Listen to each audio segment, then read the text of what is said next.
Khadakpada police Thane हद्दीमध्ये दिनांक 24 रोजी Saxena hall, new Vadoli रोडवर सायंकाळी 8च्या सुमारास एक सायकल स्वार होता. त्याचे नाव श्रीनिवास तांदळे होते. ते सायकलवर एक्सरसाइज करत असताना एक विधी संघर्षित बालकाने त्याच्या ताब्यातील कार भरधाव वेगाने चालवून त्या गाडीला धडक दिला व त्याचा मृत्यूस कारणीभूत झाला म्हणून गुन्हा दाखल आहे. त्या विधी संघर्षित बालकाचे वय 16 वर्ष 8 महिने आहे. तो खडकपाडा पोलिसांच्या हद्दीमध्येच राहतो, वसंत व्हॅलीच्या इथे. त्याला काल आम्ही बाल न्यायालयाकडे पाठवलेलं आहे.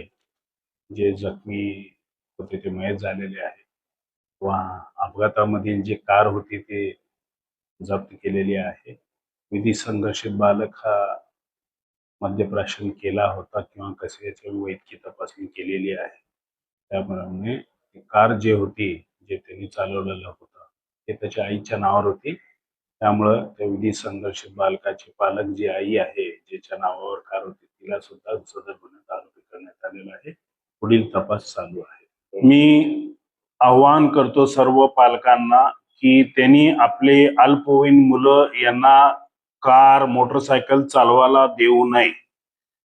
जर त्यांनी दिले आणि उद्या जर अपघात झाला आणि कोणी मयत झालं तर जे कोणी वाहनाचे मालक असतील, ज्यांच्या नावावर रजिस्ट्रेशन असेल, त्यालाही आरोपी करण्यात येईल.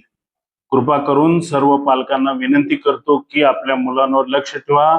विदाउट लायसन कोणीही वाहन चालवणार नाही.